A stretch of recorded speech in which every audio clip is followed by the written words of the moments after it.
ত্রয়োদশ জাতীয় সংসদ নির্বাচনে অংশ নিতে দলীয় ও স্বতন্ত্র প্রার্থী হিসেবে ২,৫৬৮ জন মনোনয়নপত্র জমা দিয়েছিলেন।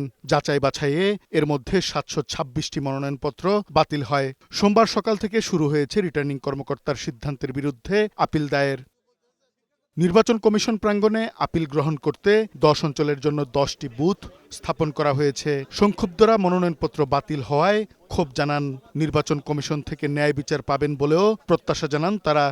আয়কর রিটার্নের কপি নাকি ওনারা পায় না। আমি ফটোকপি দিয়েছিলাম, কিন্তু মেইন কপিটা জমা দেই না আর কি, যার কারণে আমার মনোনয়নটি বাতিল করা হয়েছে। আমার হলফনামা ২১ নম্বর পেজে একটা সিগনেচার বাকি। আমি যখন কাগজ জমা দিছি তখন ডিসি মহোদয় চেক করে কাগজটা জমা নিছে। আমি যেখানে উপস্থিত, উনি চাইলে আমার সইটা উনি নিয়ে নিতে পারতো, উনি নেননি। এই ধরনের যাচাই বাছাইকে সমর্থন করি না, মানি না। সেই জন্য আজকে আপিলে এসছে। প্রার্থীতা অবশ্যই ফেরত পাবে ইনশাল্লাহ। স্বতন্ত্র প্রার্থী এনসিপির সাবেক নেত্রী তাসনিম জারাও এদিন প্রার্থিতা ফিরে পেতে আপিল করেন।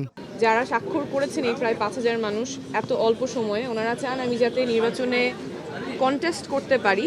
তো সেই জন্য আমরা আপিল করেছি এবং আমরা আইনি প্রক্রিয়ার লড়াইটা চালিয়ে যাব।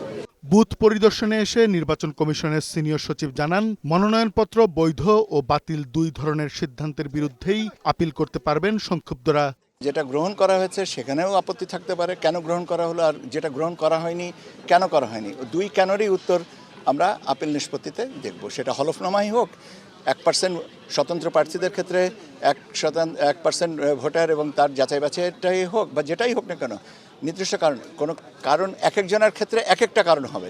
এর আগে সকালে আপিল গ্রহণের বুথ পরিদর্শন করেন প্রধান নির্বাচন কমিশনার। এ সময় তিনি জানান, সার্বিক পরিবেশ সংসদ নির্বাচনের জন্য অনুকূল রয়েছে। যখন নমিনেশন ফাইল করে অনেক লোক গিয়ে হাজির হয়, রিটার্নিং অফিসারের ওখানে অনেক একটু ভিড় হয়, কিন্তু it will all be over ইনশাল্লাহ। আমরা এখনও কনভিন্সড যে আমরা একদম একটা ফেয়ার অ্যান্ড ক্রেডিবল ইলেকশন ইনশাল্লাহ দিতে পারবো। চিন্তা করবেন না, সবার সহযোগিতা নিয়ে ইনশাল্লাহ। আগামী ৯ জানুয়ারি পর্যন্ত আপিল গ্রহণ করবে নির্বাচন কমিশন। এরপর ১০ থেকে ১৮ জানুয়ারি পর্যন্ত এসব আপিল শুনানি করে নিষ্পত্তি করা হবে। কাজী ফরিদ, বৈশাখী সংবাদ, ঢাকা।